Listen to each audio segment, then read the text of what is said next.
Welcome to another edition of 5G Watch. On this show, we're going to be discussing the scientific research behind the dangers of 5G. We have no reason to believe 5G is safe. That's right. So I'm Hope. And this is Devon. And this show, we're just trying to cover all the bases when it comes to 5G, in relation to EMFs, in relation to human health, and what can be done about it, as far as also the news that's going on, because there's a lot of protesting around it. And we want to make sure that people get the information now. We have been putting out information about the science behind 5G, the EMF effects on human health. Yes. We've done some videos in the past about that, but we wanted to kind of re-encapsulate all of it here in this show. And part of the reason why is because when we put up our last show, we got some troll comments. And folks, there's trolls out there that will do anything and say anything to say there's nothing wrong with 5G. There's no proof. There's no science. Well, today we're going to show you the monumental mountains of papers and science and research and evidence and proof, so that if you are a person that just wants to be informed for your own health and your own family's health, you will be able to know what the studies say. And there'll be future episodes with even more proof, so please feel free to reference some of the documents that we're about to show you for your own edification and that of your friends and family. That's right. And last week we kind of covered how, some of the financial motivations behind 5G. It's a huge industry, and a lot of countries that are putting the 5G infrastructure out there, they keep saying that this is really good for our economy. We need our economy to be boosted, so we're going to put out all this new technology, and our economy depends on it. But the problem is that it's not safe for health. So I don't know what kind of benefits to an economy you would have if all of your people are getting sick. Yes. Right? So what we're going to cover is a couple of documents here, a couple of websites, and we're going to sort of read through them. For those who just want to kind of sit back and listen instead of going through and reading, we're going to actually read through some documents. The first one we're going to start with comes from the Scientific American Journal, scientificamerican.com, and the title of this article is "We Have No Reason to Believe 5G is Safe." The telecommunications industry and their experts have accused many scientists who have researched the effects of cell phone radiation of fear-mongering over the advent of wireless technologies 5G. Since much of our research is publicly funded, we believe it is our ethical responsibility to inform the public about what the peer-reviewed scientific literature tells us about the health risks from wireless radiation. The chairman of the Federal Communications Commission recently announced through a press release that the commission will soon reaffirm the radio frequency radiation, or RFR, exposure limits that the FCC adopted in the late 1990s. These limits are based upon a behavioral change in rats exposed to microwave radiation and were designed to protect us from short-term heating risks due to RFR exposure. And those those things that we just read, they're actually linked to different studies. Yet, since the FCC adopted these limits based largely on research from the 1980s, the preponderance of peer-reviewed research, more than 500 studies, have found harmful biologic or health effects from exposure to RFR at intensities too low to cause significant heating. And before we keep reading, I'm going to click on the link that they have for the more than 500 studies so we can see where that leads us. So here we are. It's a Google Drive link, and it is showing you all of the different scientific studies that have been done to prove all of these claims. Now, the damage in these studies is, again, not dealing with heat, as opposed to what the guidelines are saying, that there isn't any damage if there's no heat detected, but this damage that they're observing has nothing to do with the thermal effects. So you can go ahead and click on this link if you want and go through and see with your own eyes all of the studies that have been done. Okay, let's keep reading. Citing this large body of research, more than 240 scientists who have published peer-reviewed research on the biologic and health effects on non-ionizing electromagnetic fields, or EMFs, signed the International EMF Scientist Appeal, which calls for stronger exposure limits. The appeal makes the following assertions. And this is a quote from the appeal. Numerous recent scientific publications have shown that EMF affects living organisms at levels well below most international and national guidelines. Effects include increased cancer risk, cellular stress, increase in harmful free radicals, genetic damages, structural and functional changes of the reproductive system, learning and memory deficits, neurological disorders, and negative impacts on general well-being in humans. Damage does go well beyond the human race, as there is growing evidence of harmful effects to both plant and animal life. And we're going to visit those sites so you can see the appeal itself and all the different scientists. The scientists who signed this appeal arguably constitute the majority of experts on the effects of non-ionizing radiation. They have published more than 2,000 papers and letters on EMF in professional journals. The FCC's RFR exposure limits regulate the intensity of exposure, taking into account the frequency of the carrier waves, but ignoring the signaling properties of the RFR. Along with the patterning and duration of exposures, certain characteristics of the signals, e.g. pulsing and polarization, increase the biologic and health impacts of the exposure. So just now they mentioned two other factors that must be taken into consideration other than just thermal effects. New exposure limits are needed which account for these differential effects.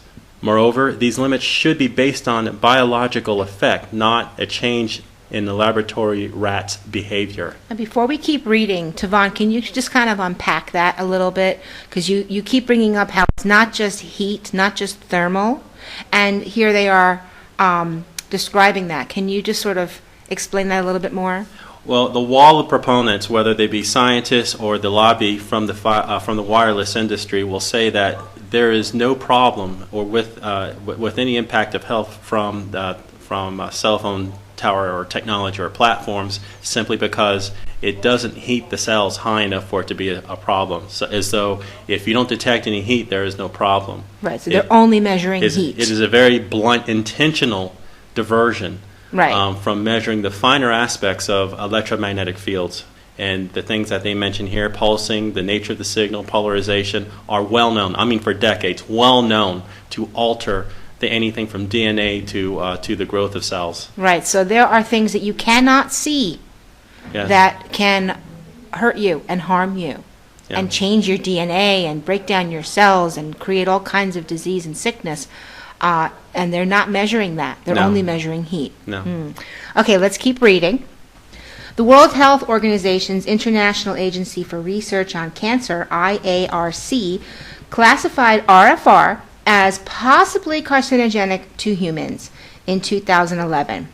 Last year, a $30 million study conducted by the U.S. National Toxicology Program, NTP, found clear evidence that 2 years of exposure to cell phone RFR increased cancer in male rats and damaged DNA in rats and mice of both sexes.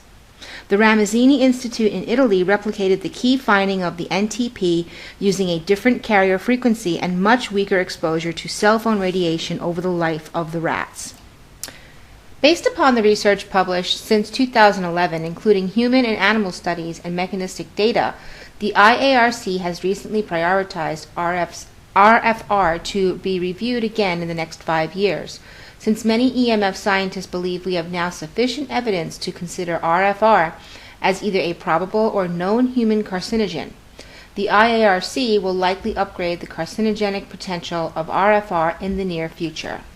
Nonetheless, without conducting a formal risk assessment or a systematic review of the research on RFR health effects, the FDA recently reaffirmed the FCC's 1996 exposure limits in a letter to the FCC, stating that the agency had, quote, concluded that no changes to the current standards are warranted at this time, unquote.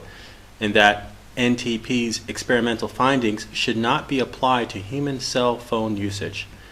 The letter stated that the available scientific evidence to date does not support adverse health effects in humans due to exposures at or under the current limits. Now, where this article says that they have sufficient evidence to consider RFR as a human carcinogen, there's a link to that. So we're going to click on the link, and this brings up an article from the Biomed Research International called Evaluation of Mobile Phone and Cordless Phone Use and Glioma Risk Using the Bradford Hill Viewpoints from 1965 on Association or Causation.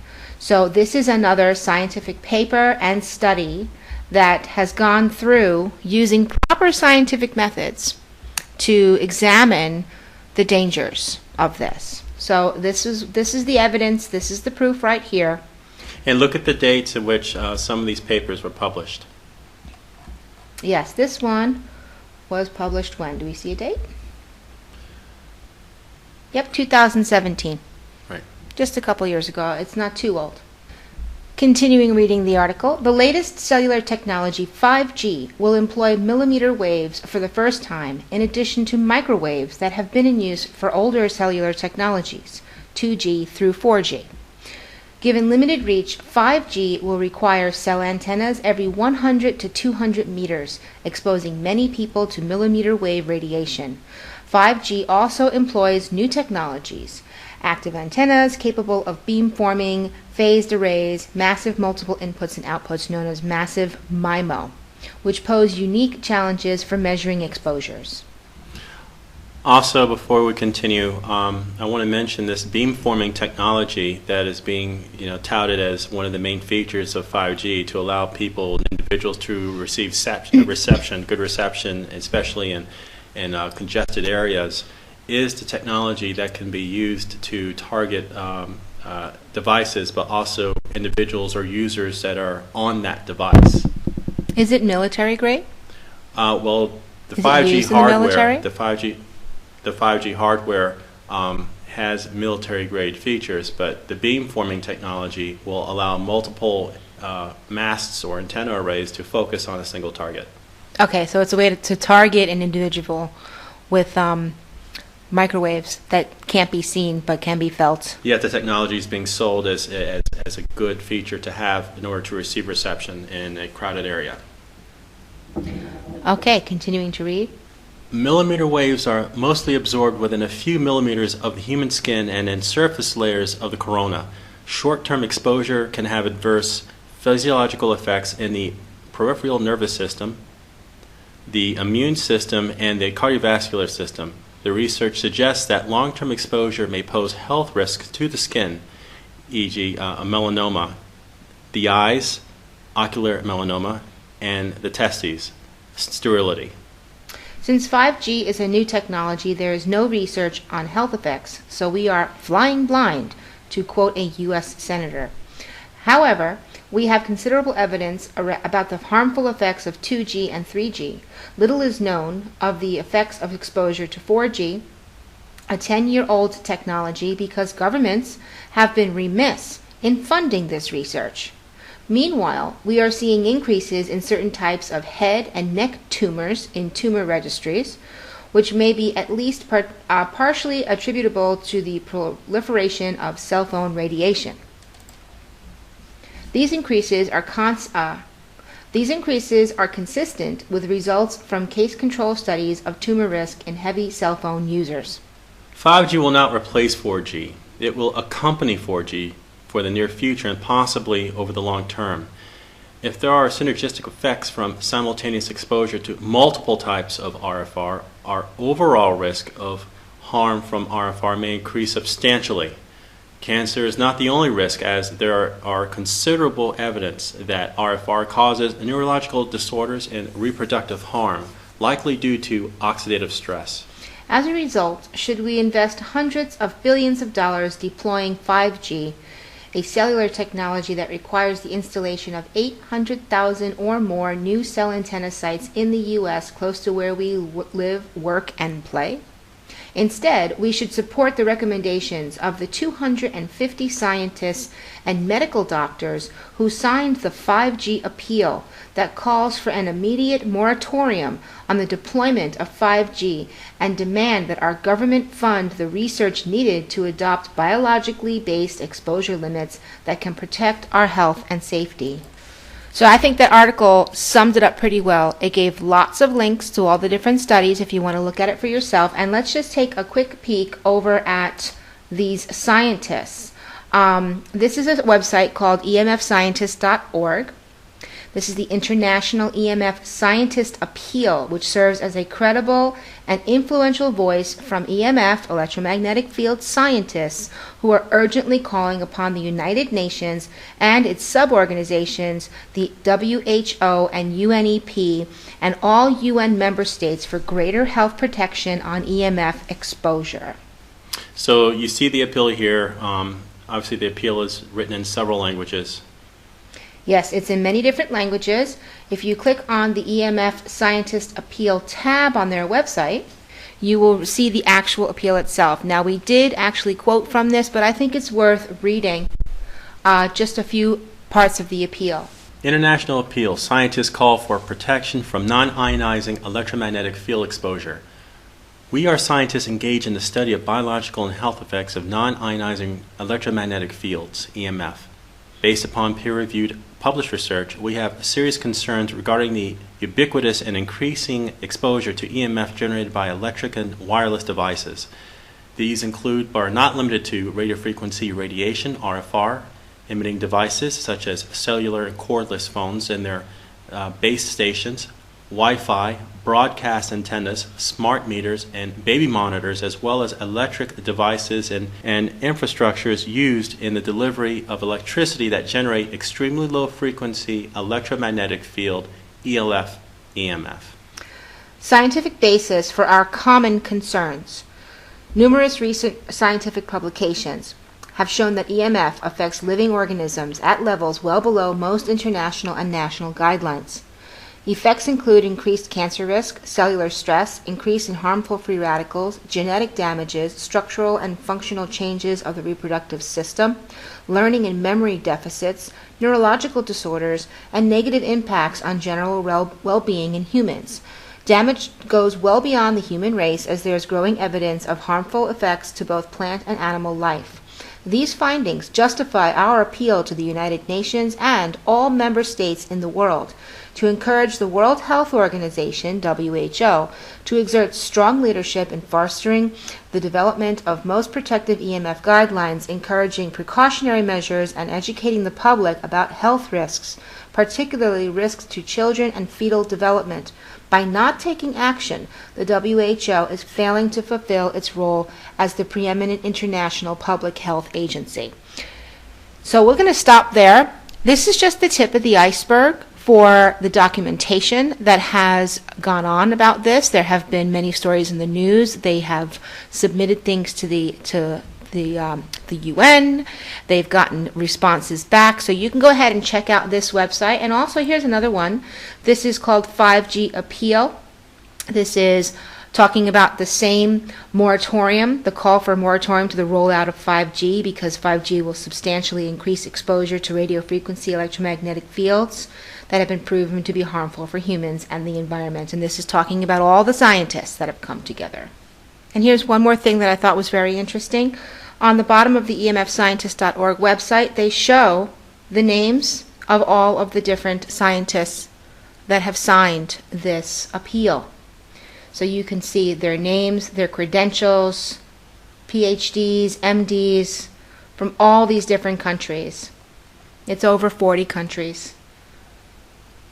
So when you listen to someone on one of these talk shows or in the news saying that there's no evidence, this is literally what they're going up against. They are going to have to, whoever they are, whether it's a skeptic or it's even a scientist who seems to have some kind of neutral view on the whole matter, they're going to have to present evidence on the contrary to what these brave scientists have done.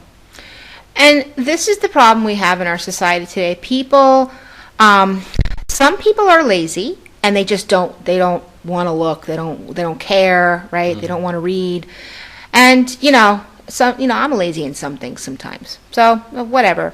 But what else is happening is we've got this strange, like, glazing over that's happening. And people are just, it's like that cognitive dissonance. It's like they just are shutting off.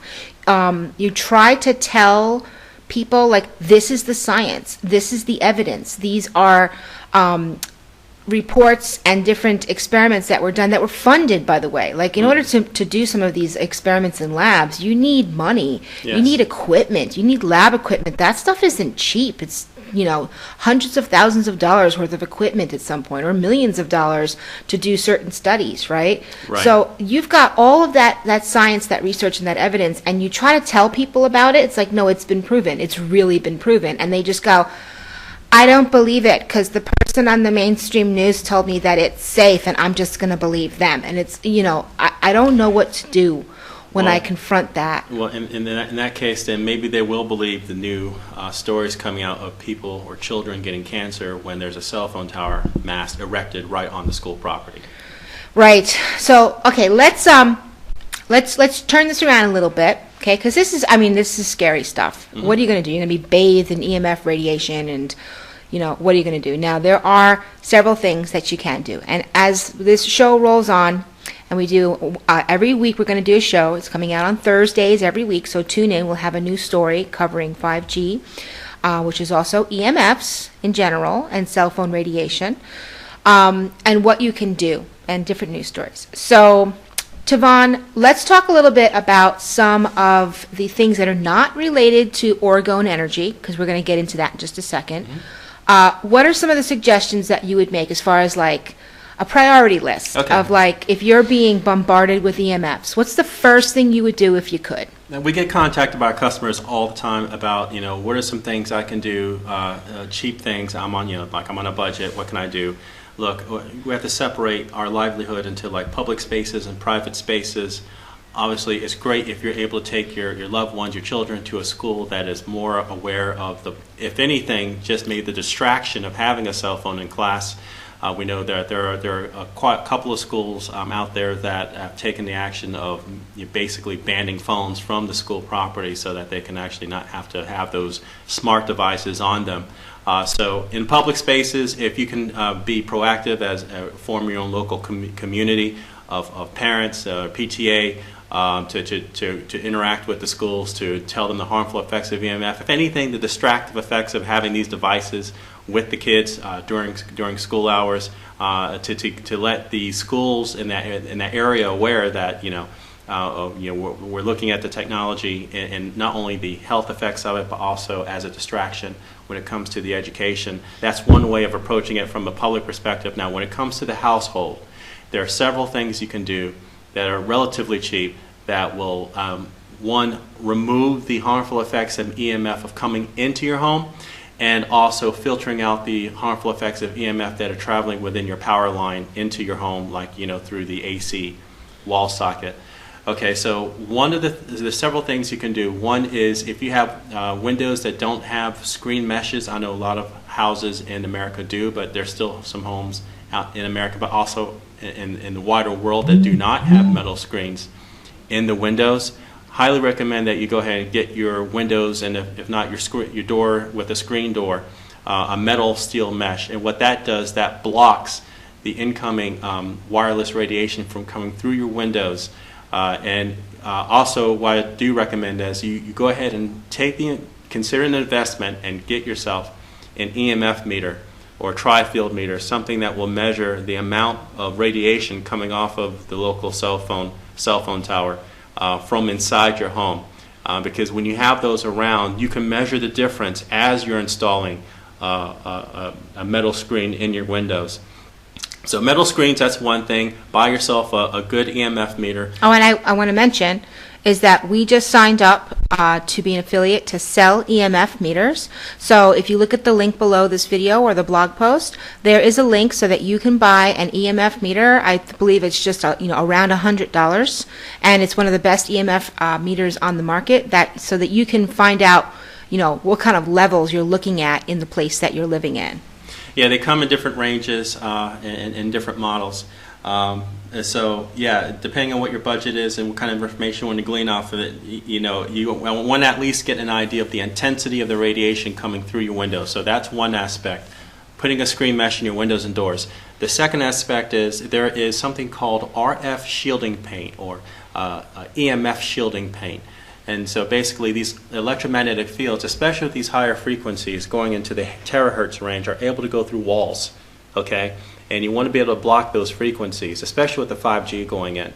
So you have RF shielding paint where you paint in the most essential parts of your house, your bedroom, for example, in areas where it's the most lived in, your living room, where everyone is sitting around the most. And so when you paint in those key areas, you're basically literally just absorbing. The paint absorbs that RF radiation and blocks it.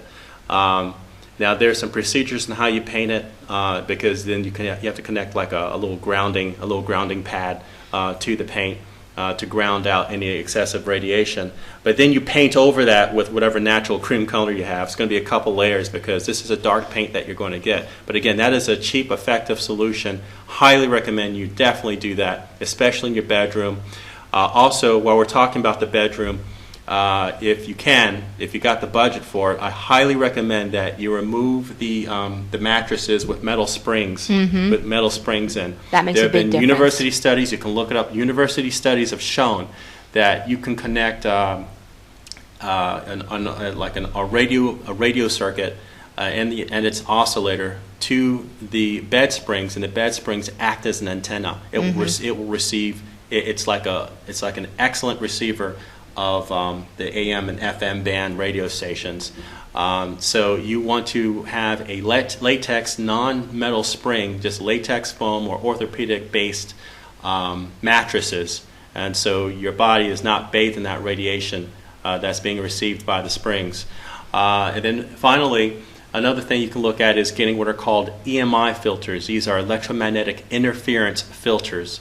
These high frequencies that we've been talking about on this program have the ability of riding the AC power line from the outside of your home into your home. It just happens that the AC power grid is a great receiver of these high frequency signals and spikes. And it's these spikes in the signals that can cause disruption in your body. Okay, so you want to filter that out. So there's these EMI filters you can buy online where you basically plug into either the circuit breaker going into your home or into the actual power socket in each individual room. And what that does, that filters out the high frequency noise, but still allows the 50 hertz AC sign if you're in the United States, or 60 hertz in other parts of the world, to go through without those signals. So that's what we want to do, and those are at least 3 or 4 things you can do. And for the EMI filters, we're going to go ahead and put a link to where you can purchase those if you're interested. Yeah. So wherever you're watching this video, or if you're listening to the podcast, please go to the description of the blog post, because in the blog post is where we put all of the links for the things that we talk about on each show. Right. So you'll be able to find that there as well. So you were just talking, Taban, about things you can do to block the EMFs. Right? But there's something more you can do to change the energy of the EMF, to transform it from it being bad and harmful for you to creating more life-preserving energy around you. Now, this is a very interesting science. It's called orgone energy. It's been scientifically proven that, and the way that you measure it, you don't measure this with an RF meter. You measure it with life force things, such as plants grow bigger. Animals seem to navigate towards this orgone energy. It's like things that are alive know that this energy feels good. So we have a quick animation that we've put together to explain orgone energy and how it can work for EMF protection. Here is how orgone transforms energy. Some people might think that orgone blocks energy, but it's actually a lot more complex than that. You see, what orgone energy does is it takes energy that is harmful and it transforms it into energy that is beneficial. So it cleans it up, kind of like a sewage treatment system can clean up or transform waste. Harmful wireless fields from cell towers, smart meters, smartphones, internet routers, and your television, for example, make the environment around you toxic and harmful to human health and well-being. Orgone energy placed around your environment cleans up the toxicity and helps to restore a healthy, life-supporting environment. This effect can be measured in various ways, such as preserving blood samples for longer periods of time, preserving fruits and vegetables and foods for longer periods of time, better seed germination results in plants, bigger yields in plants, providing pain relief, aiding in better sleep and relaxation, seeing the energy field in frozen water, and much more. Orgone energy devices are made mixing a blend of iron oxide, steel, brass, shungite, and crystal powders into an epoxy resin. When the epoxy cures into a solid plastic state, it puts pressure on the surface area of the powders. This causes something known as the piezoelectric effect, which emits a harmonizing field generated by the different specific properties of the ingredients. It is this field that transforms the harmful energy from EMFs into healthy, life-preserving energy. So we hope that that was helpful. We figured if we put some illustrations behind it, it might help to explain how orgone energy works. And with that said, normally we put this towards the beginning of our show, but we wanted to explain everything first before we got to this part where we talk about how we support ourselves, because one of our labors of love is to make these orgone devices. We've been doing them for a few years now. We've been making them. We have them all around us. We have over 2,000 happy customers all over the world. And we just wanted to show you a few of the products that we have available. So what you see here is our ftwproject.com website, where we offer different types of orgone products, like our sleeping pods. This is popular among our customers to get a good night's rest, to help take away some of those harmful fields that would otherwise impact the body. We have phone shields. They can slap on all the model types of phones, whether directly on the phone or on your little phone case or jacket. We have the phone shields for that. We have our pyramids. Those are popular if you want to have like either a pyramid in the living room or have a couple of them out in your garden to help grow stronger, healthier plants. We have our charge plates. Again, the charge plates you can have inside your fridge and freezer to help preserve your food, especially your green vegetables like your lettuces. And we also have a charge plate that has extra shungite, and it's in the actual color as well. But having an extra shungite charge plate. Well, we have shungite in all of our products. The shungite is also in all of our products, but the black shungite plate is particularly popular also. But you have the black or the bronze, and again, it preserves the food inside your fridge for much longer and saves you money in the process. And on top of that, we have our pendants, in various colors to be worn on the body, and bracelets. And this is our special offers page, where sometimes we put some clusters of products together. So you can go and check that out on ftwproject.com. You click on the special offers tab, and you can see our garden sets, our Moroccan tiles. We have all different kinds of products. And we've had a lot of people that have bought like one thing, and then they came back and they ordered more because they really felt the effect. We've gotten some amazing testimonies. If I had to pick like one favorite thing, I think it's the sleeping pod for me. I mean, I love all of the stuff, but the sleeping pod has completely stopped my insomnia, because I used to have really bad problems with insomnia. And it was because of my EMF sensitivity.